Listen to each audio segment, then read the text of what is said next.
So as we just talked about, we looked at two methods for solving quadratics last week. They were factoring and square rooting. We're going to look at the other two methods today. First one is completing the square. You would have looked at that a little bit last year in Algebra 2. And then also the quadratic formula. Okay, and we're going to look at when it's best to use each of those. We're also going to talk about something called the discriminant and how we can use that to figure out how many solutions we should expect. All right, so our first four questions are just review from last week. So I'm going to give you a minute. What I'd like you to do at your tables, first of all, is just look at them and decide which of your two methods, the factoring or square rooting, would you use for each of them. And then once you've decided on a method, go ahead and solve it. Okay? Let's go ahead and check our first one. What method did you use? Factoring or square rooting? Factoring, okay.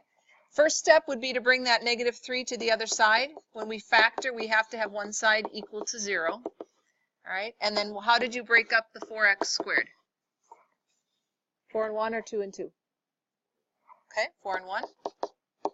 And the 3, to get a 3, we need a 1 times 3, right? To get a positive 3 on the end, but a negative 13 in the middle, we would need what signs? 2 negatives. If I put the 3 on the end there, I end up with 12 and 1, both negatives. That gets me my negative 13. Then what would my solutions be? 1/4 or 3. So those are my two solutions, 1/4 or positive 3. Remember those set brackets that we use to show our solution set. All right, what method did you use for the second one? Square rooting. All right, in order to square root, we want to get all those extra pieces on the outside of what's being squared out of there. So I'm going to add the 8 over to get a 20. And then I'm going to divide the 4 over. Gets me 5. Then my next step would be to square root. And when you square root, how many possible roots do you have? 2, right? The positive and the negative version. So we end up with x minus 1 equaling plus minus root 5. And then our last step would be to add the 1 over. So my solution would be 1 plus minus root 5. How many answers is that?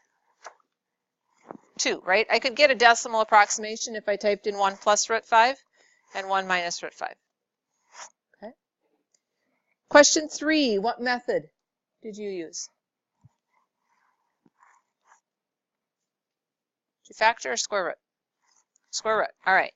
To square root, I saw a lot of you square rooting both sides right away. Your first step should be to get rid of that 9. All right. We have x squared now equals 50 divided by 9. Then we can square root. And what happens when we square root of 50? 25 times 2, so we'd get 5 root 2. All right, so we have 5 root 2 for the numerator, plus minus that. And denominator, the square root of 9 would be 3.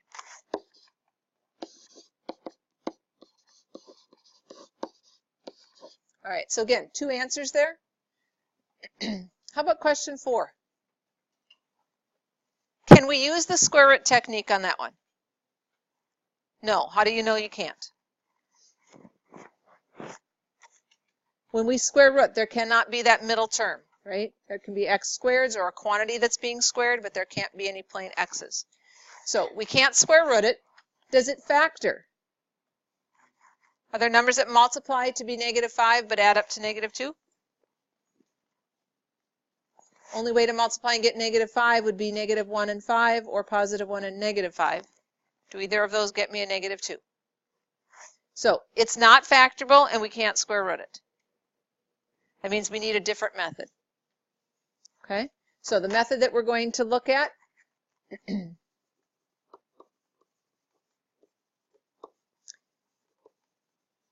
our first method is completing the square technique,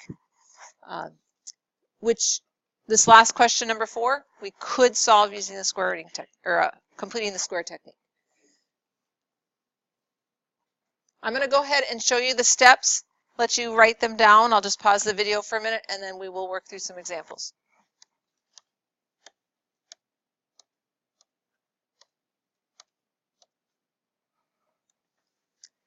So the first step when we look at completing the square technique is to make sure that your A term is 1.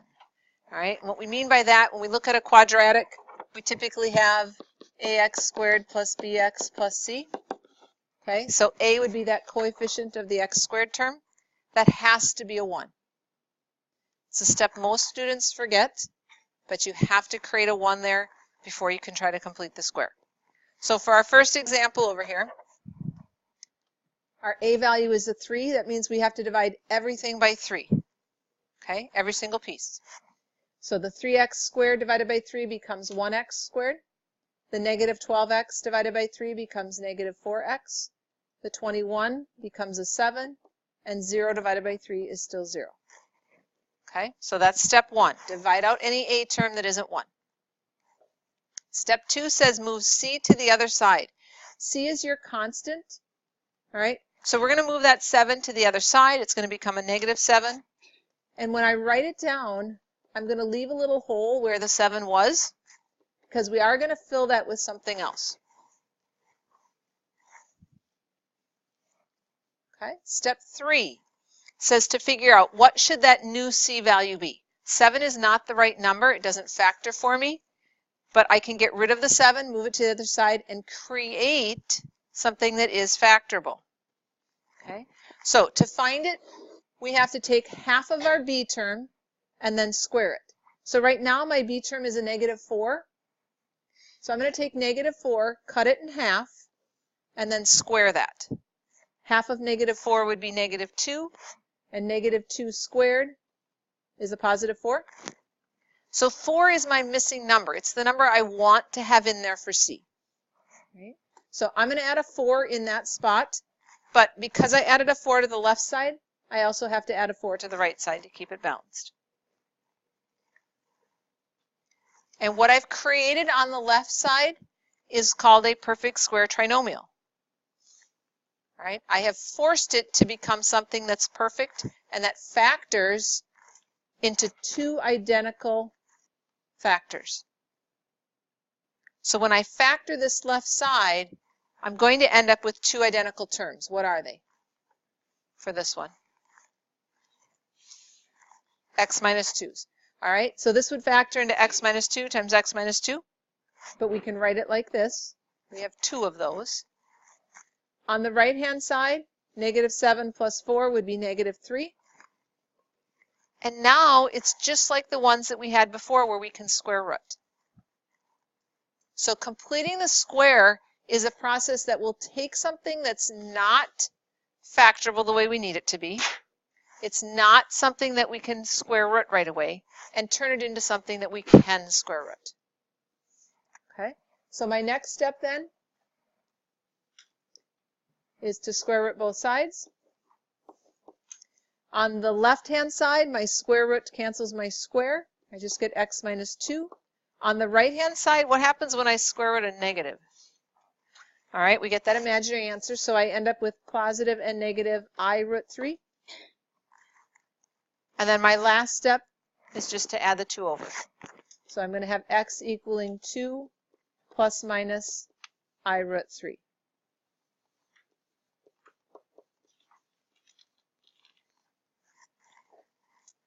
Okay. Now, we have 4 techniques for solving quadratics. We've talked about the factoring and the square rooting. We just went through a completing the square one. And our 4th one is quadratic formula. So keep in mind when we test on this material, you will have to show me that you know all the different methods. But if I give you the option, completing the square is not difficult, especially if your a term divides out nicely, like it did in our last example. Right? We could divide everything by 3 and we didn't get any fractions. Or, like our next example, where we just have a already being a 1. Then completing the square is very easy. If it didn't divide in nicely, like when you look at our 3rd example, completing the square is probably not the easiest method. And again, if you have your choice, you could pick one of the other options. Quadratic formula will always work. Okay? But we are going to go through a couple more completing the square ones to show you that it can be done. So I'm going to give you a second. I want you guys to try this next one, x squared minus 6x minus 3. Go ahead and work through the steps at your tables. All right. What is our next step? I've moved the 3 to the other side. What's the missing number that I need to add to both sides? And again, to find it, we take our b term, right? We cut it in half and square it. So cutting it in half gets me a -3. Squared would be 9. So I'm going to add 9 to both sides. The left side now factors into what? Okay, x minus 3 quantity squared. On the right-hand side, I have a 12. All right, now I saw a few mistakes as I was walking around when you do this next step. When you square root the 12. All right, we've done this before. We split it into 4 times 3, right? So we get 2 root 3. The plus and minus is in front of that. I saw a lot of people write it like this. That's not the same thing. All right? You're square rooting a 12, you get a 2 root 3. The plus and minus is in front of it. Then the last step is to add the 3 over. And now that 3 is going to be in front of your plus minus 2 root 3. Does that make sense? It is important where those plus minuses land. How many answers am I getting there? I'm getting 2, right? One with the positive, one with the negative. Again, if we needed an approximation, could we get a decimal version of that? Okay. Looking at our last one that we're going to use for completing the square. First step would be to divide out the 3. The problem is it doesn't divide nicely. Okay? We are going to end up with, with a few fractions. So again, if you had your option, you might pick a different way to solve this. But I'm going to show you that it can be done even when we do get fractions. I'm dividing everything by 3. That leaves me a 1x squared, a -2/3 x, and a -2/3. 0 divided by 3 is still 0. I'm going to move that c term, this -2/3, to the other side.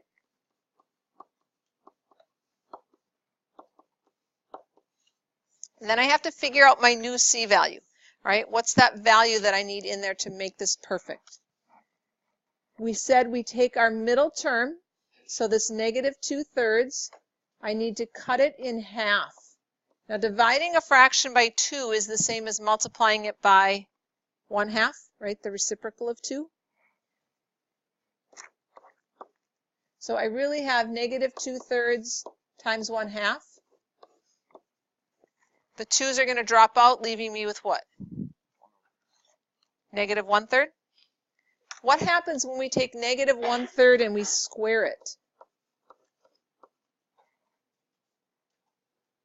We get +1/9. Okay, so that's what's missing here. I'm going to have to add 1/9 to both sides. Okay. When I go to factor the left side, I have an x squared minus 2/3 x plus 1/9. It looks like it would be complicated, but it is going to factor down into 2 identical pieces again. The x squared goes back to being just an x, and the 1/9 is going to go back to be a -1/3. We want the value before we squared it because we have the square here. Does that make sense? So instead of looking at it as a 1/9, I'm going to go back to looking at it as a -1/3 that's going to get squared. Okay? And that's the case on all of these. If you look at all the examples we've done, this value right here is always back to what you had before you squared it. All right? Half of your b term. On the left, or on the right side here, we've got 2/3 plus 1/9. In order to add those, we need a common denominator. So we could convert 2/3 into how many ninths? 6/9. So adding 6/9 and 1/9 would be 7/9. Okay. Once we have it factored, our next step is to square root both sides. On the left-hand side, we end up with x minus 1/3. Our square root and square cancel. What happens on the right side? Is 7 perfect? All right, so we'll still have plus minus root 7, but on the bottom, square root of 9, we could write as just a plain 3. And then we can add our 1/3 over.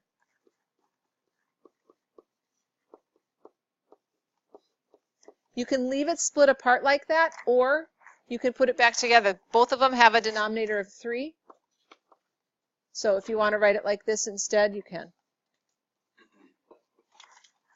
Okay, once again, 2 solutions.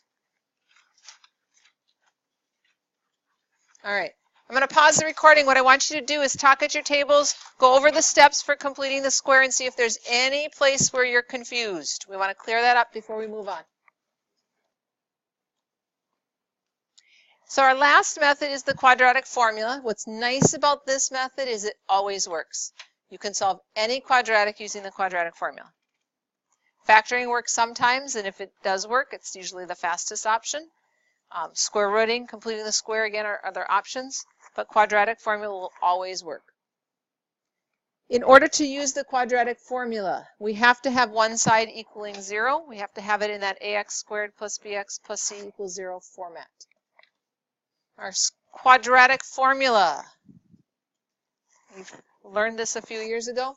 We've got x equals the opposite of b plus and minus the square root of b squared minus 4ac. And the whole thing has to be divided by 2a. Common mistake is that students only divide the square root part by 2a, but it's the whole top being divided by 2a. So take a look at the 4 examples that we have. Are they all solved for 0? So we have a 0 on one end. Yes? So if we didn't have that, you would have to move those pieces and create a 0 on one side. Our next step is to identify our a, b's, and c's.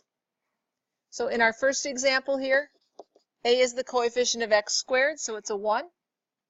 B is the coefficient of x, so a -2. And c is the coefficient, or sorry, c is the constant, so -5. And then it's a matter of dumping them in the right spot. So we have x equals, we want the opposite of b. So if b is -2, we want a +2. Plus and minus the square root. Underneath our square root, we need b squared. Notice that I'm putting it in parentheses because it's a negative. Minus 4 times my a term and my c term. And the whole thing is getting divided by 2 times my a. Now, places where students make mistakes.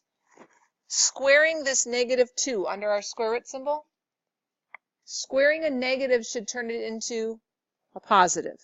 If you just type in -2 squared on your calculator with no parentheses, it's going to tell you it's -4 because it's just squaring the 2 and leaving the negative in front. So you have to be careful there. Squaring a -2 gets us a 4. We're subtracting 4 times 1 times -5, so we're subtracting a -20, which means we're really adding 20. So 4 plus 20 gets us 24. How would we square root 24? How could we break that down? 4 and 6 leaves us with, all right, so x equals 2 plus minus 2 root 6, all divided by 2. And since we can divide all of those by 2, let's go ahead and reduce that, and it becomes what?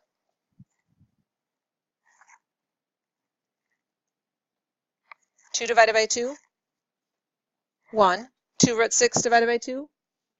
1 root 6. So 1 plus minus root 6 would be our final solution.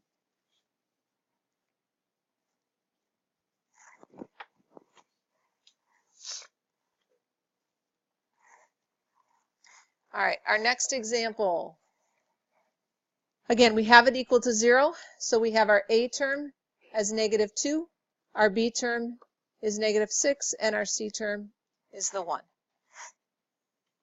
So x equals the opposite of -6, so +6, plus minus square root. We need -6 squared minus 4 times -2 times 1. all divided by 2 times negative 2. All right, go ahead and simplify that. I'll work through it up here. You try it on your own.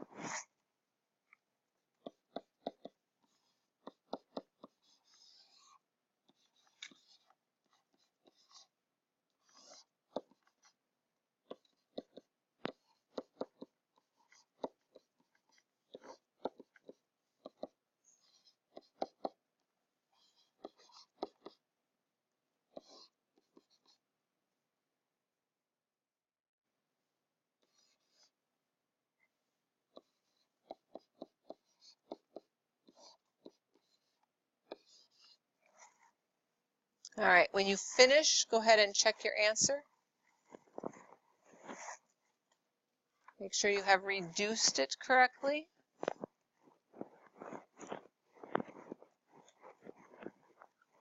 All right, I'm going to go ahead and pause the recording. I want you guys to solve the next 2 and check with your partners for answers. All right, checking your work on these last 2. Come on. Doesn't want to go away. Okay. All right, first one. What happened to this one? Because we didn't get 2 answers. What was our reason for not getting 2 answers?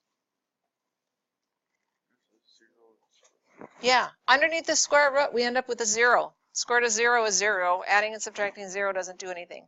So that whole piece just kind of drops off. All right, we just got 1 answer.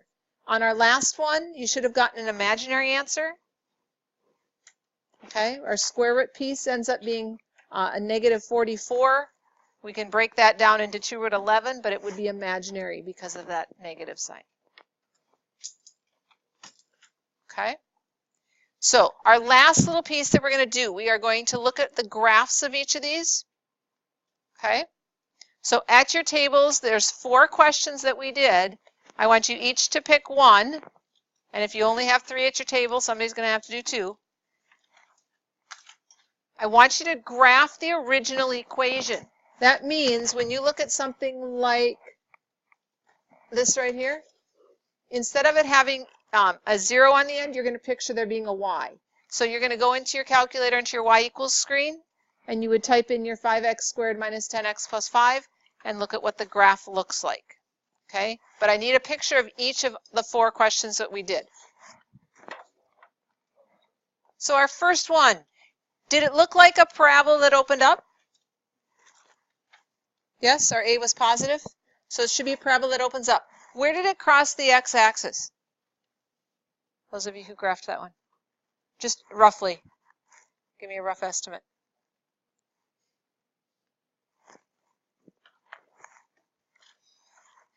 Did it cross the x-axis? Okay. Give me an estimate of where it's hitting. I don't need an exact answer, just an estimate. Who's got it on their calculators? Around what? Negative 1.5 and positive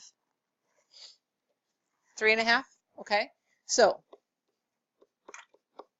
we're hitting somewhere around here and here. Now, if you go back and you look at that question, our solutions were 1 plus and minus root 6.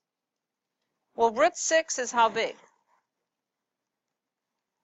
Root 2 would be 4 and root 9 would be 3. So root 6 has to be somewhere between 2 and 3. All right, let's just estimate 2.5. Okay, we're somewhere between 2 and 3. What's 1 plus 2.5? 3.5. What's 1 minus 2.5? So what we're finding is where we're hitting the x-axis, our x-intercepts, are those solutions that we just were getting. So this over here is our 1 minus root 6 version, and this is the 1 plus root 6 solution. So the number of solutions that you get is telling you how many x-intercepts, how many places it's going to cross the x-axis. All right, so we had 2 solutions here. All right, our second picture. We had negative 2x squared minus 6x plus 1 equals y. Because negative 2 is our A term, it should be an upside down parabola. And where did it hit the x-axis, roughly? Close to 0? Is it a little to the right of 0? A little bit to the right of 0, and what's our negative answer? About -3? Okay.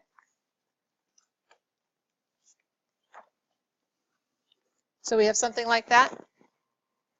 And again, if we looked at our solutions, we said we had 3 plus minus root 11 divided by -2. If we figured out what those two decimals were, they should match what we're seeing on our x-intercepts on our graph. All right, so again, we got two solutions on that one, and we had two intercepts.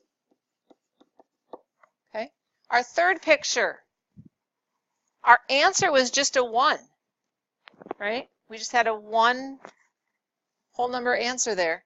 What did the graph look like? It just hit at 1. So it touched at 1 and went back up. Okay, and then our last picture. We've got two answers again, but they're imaginary. So when you graphed this, what happened? It didn't touch the x-axis, right? Was it above or below it? Above. All right, so we had a picture up here where we've got a parabola that's not ever going to touch the x-axis. So we had no, I'll say no real solutions. We did get two imaginary ones. They're just not any real answers, so we're not going to see them on our calculator. And on our third picture, we just had one solution. Now, I need you to know why we had those different cases. What in the whole quadratic formula, as we were working through that, what led us to know we were going to have two real answers, two imaginary answers, or one real? It all came from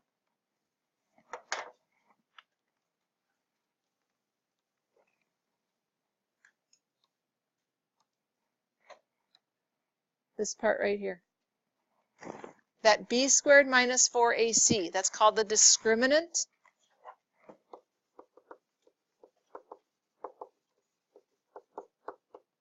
All right, the discriminant tells me what's going to happen. If b squared minus 4ac, if that piece comes out negative, I know I'm going to get imaginary answers, right? I'm square rooting a negative. So I'm going to have two imaginary or no real solutions, okay? If this had come out exactly 0, like in our third example, we got one real solution. And if it comes out positive, we get two reals. So sometimes they're not going to ask you to solve it. They're just going to say, how many solutions should we expect? Is this going to touch the x-axis at all? Okay? Again, that's called the discriminant. All right, so your assignment is on page 160. You're going to do 47 to 61 odds and 67 to 74.